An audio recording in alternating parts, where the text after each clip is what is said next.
Welcome back, everyone. It's the Bourbon Judge. Hey, we're back at it. Before we dive into everything Big Machine Distillery related, first and foremost, for those that celebrate Easter, happy Easter. Hopefully you're enjoying the day with family and friends, so happy Easter. All right. All I got is bourbon.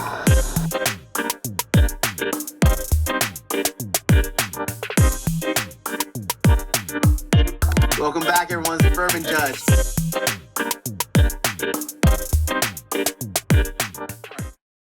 We are going to go ahead and dive into Big Machine Distillery. Yes, Big Machine Distillery.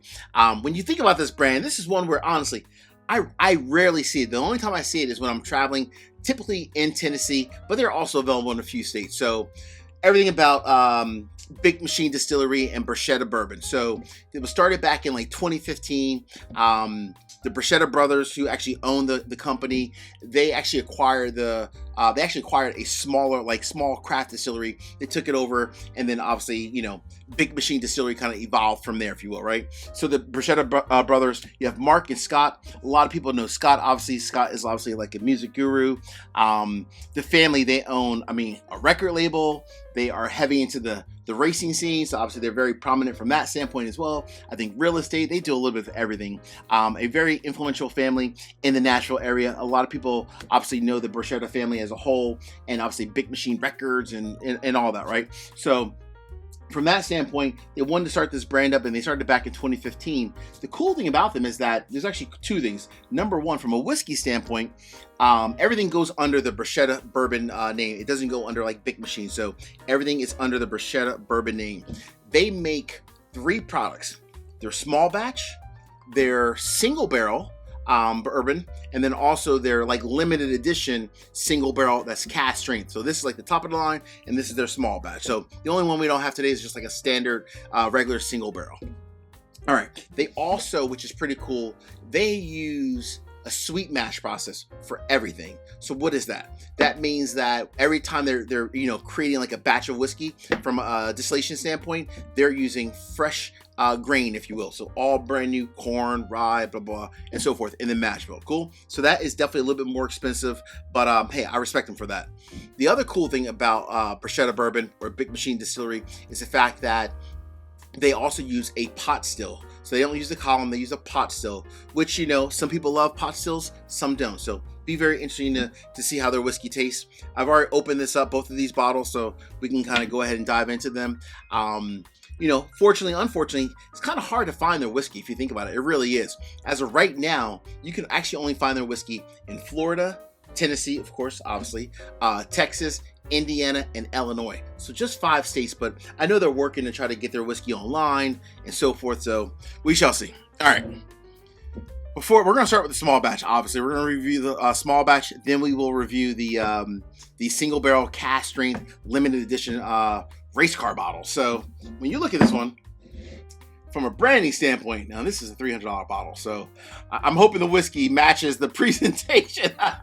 It is pretty badass, just from a marketing standpoint. I don't know about the whiskey yet, but just from a marketing standpoint. So obviously, the Bruschetta family loves racing. They're very involved in the racing scene, and as you see here on the top of the bottle, they have like the little bottle topper, very similar to like Blanton's, right? Except for it's not a horse.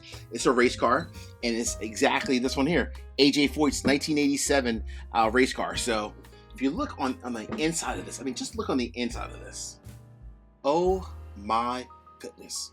This has to be really expensive. Just the box by itself, right? The box itself has to be extremely expensive. It continues even on the back as well. It is pretty cool. I will say that from a branding standpoint, it is pretty cool. Race car on top as well. Definitely, it's part of the $300 experience. All right, let's go ahead and get into this one. All right, so we're gonna start with the small batch. All right, let's go ahead. So what do we know about their small batch bourbon? So first and foremost, MSRP, $35-$40 for the most part. So, depending on obviously where you find it, might be 35 some places, 40 in other places. The mash bill, though, is actually the same for both of these. So the mash bill is actually 76% corn, 11.5% wheat, and 12.5% malted barley. All right. Now, if you're looking at it from a color standpoint, goodness gracious, this is really light, and this is really dark.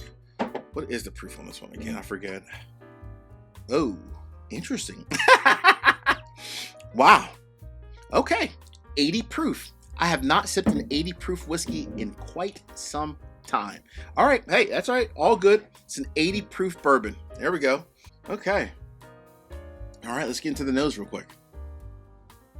Ooh. So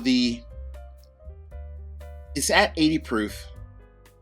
So I assume the reason why they chose such like a lower proof point, either the goal is to use this for either people that are newer into whiskey, you know, kind of making their way up 80, 90, 100 proof and so forth, as well as maybe even to be used as like a mixer as well. So that's the reason I'm assuming that it's at 80 proof.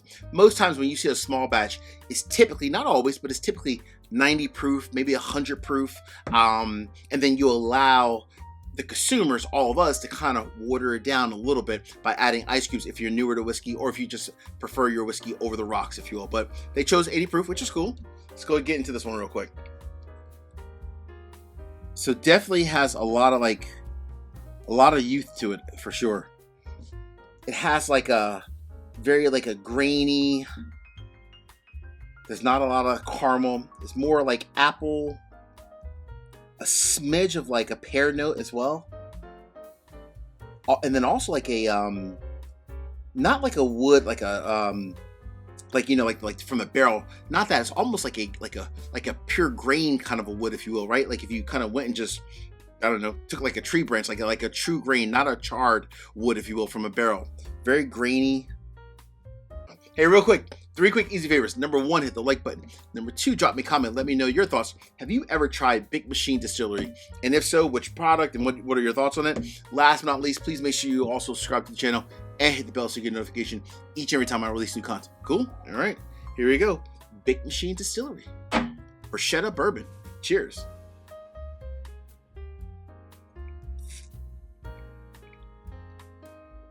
Ooh. Ooh, man. Wow. Okay. That's interesting. It's definitely very thin. It's not even just the proof though. It has like a, let me get one more little sip of this. I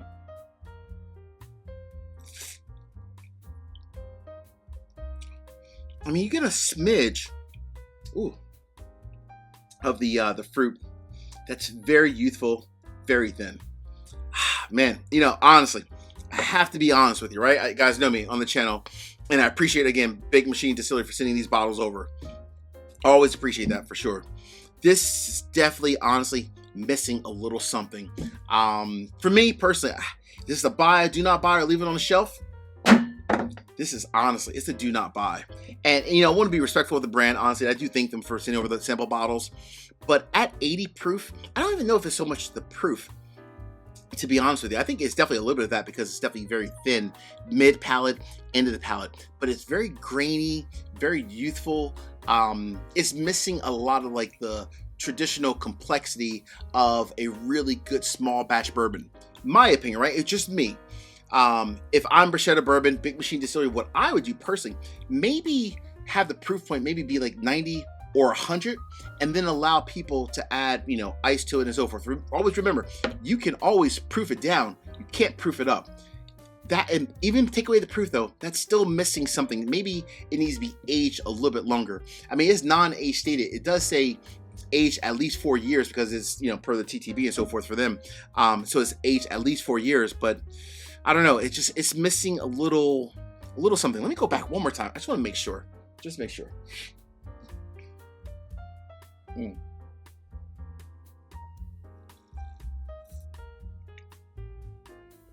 Yeah. It's just a little grainy. It really is. Very thin, which is probably the proof of it, obviously. But it's just missing like that substance, if you will. That's, oh, man. Hey, it is what it is, right? It's all good. It is all good.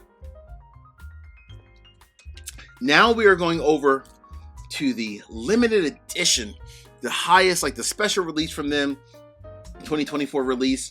So let me go ahead and read this one real quick. So this is their cask strength bourbon whiskey. I actually have bottle number 5. coming from barrel number 467. It's aged 7 years. Again, same mash bill as the other one, right? Same exact mash bill. Coming in at 120.5 proof. We're going to go ahead and get into this one. Oh, man. All right, not bad. Very nice. So again, this is like their limited release, top of the line bottle. This has like much better nose. Completely different. First and foremost, we were definitely headed in the right path here. This has like a it's almost like a chocolate kind of coffee. Very deep chocolate coffee kind of a nose to it. Wow, that's interesting. Okay. I mean, it's completely different than this one, right? Completely different. But again, this is the top of the line bottle from them. It's $300. Aged 7 years. I mean, when you see a product that has a MSRP of $300, you are expecting like, I mean, creme de la creme, right? Russell's 15, even like BTAC before it, the price is like doubled and tripled, but you get my point, right?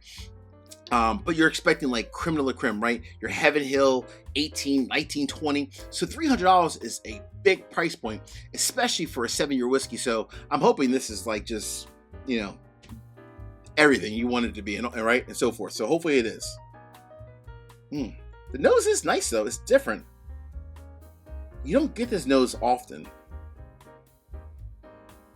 Wow. Lots of chocolate.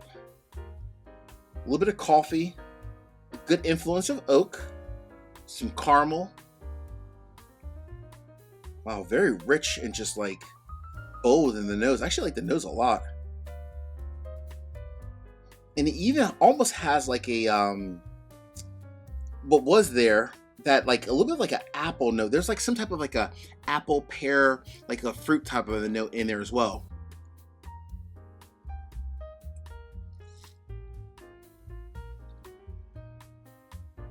Ooh. Ooh, very rich. Very chocolate forward. I like that. Tons of chocolate. Wow. Coffee. Very interesting. It does have like that apple pear note as well. Just kind of like moves around. Oh, very nice. All right. So, Judge, the expensive, the limited edition Racing Series bottle, aged 7 years, comes in this beautiful box. Is it a buy, a do not buy, or a split decision? We shall see. The verdict is in. This is a tough one, right? I'm going to be honest with you. This is a tough one. I like the whiskey. So I'm going to repeat that. I like the whiskey. I think it's actually good. It's a good, experience, right? It's a really good pour. Nice long finish. Very bold. Very chocolate forward. Tons of coffee and so forth. The problem I have with it, though, is the price point. So this is a tough one for the courtroom because for me, I like the whiskey. I just don't like the price point of the whiskey. I don't think it's like $35 or $40 like the price of the small batch. Not at all. For me, I would say if I'm buying this based off of the quality of the whiskey in the bottle, to me, this is closer to like a $80, $90 bottle. Again, it's good whiskey. It's just the presentation, everything that comes with it probably adds on a ton of expense. Again, if I'm Big Machine Distillery, if you want more people probably to buy this, I would assume maybe not a lot of people have bought this thus far because of the price point. I personally, honestly, I would get rid of the box. I really would. So for me, this is a do not buy. Let me be clear. This is a do not buy. Me personally, I would get rid of the box. I think the whole car thing here is really cool. Don't get me wrong. That's very neat. It's obviously metal and everything. I get it. But it jacks up the price of the bottle. People really don't want all of this, right? I understand the love of AJ Foyt and so forth, but everyone doesn't want all this. They just want what's in here. That is the main thing. 80, 85, maybe even $100 max. For something to be $300, it needs to be like another level. And I mean another level. But hey, I appreciate the samples. Thank you, Big Machine Distillery. And but at $300, that's a hard pass, unfortunately. It really is, honestly. Truly. Hey friends, until the next time, Peace, cheers, most important, salute. Take care.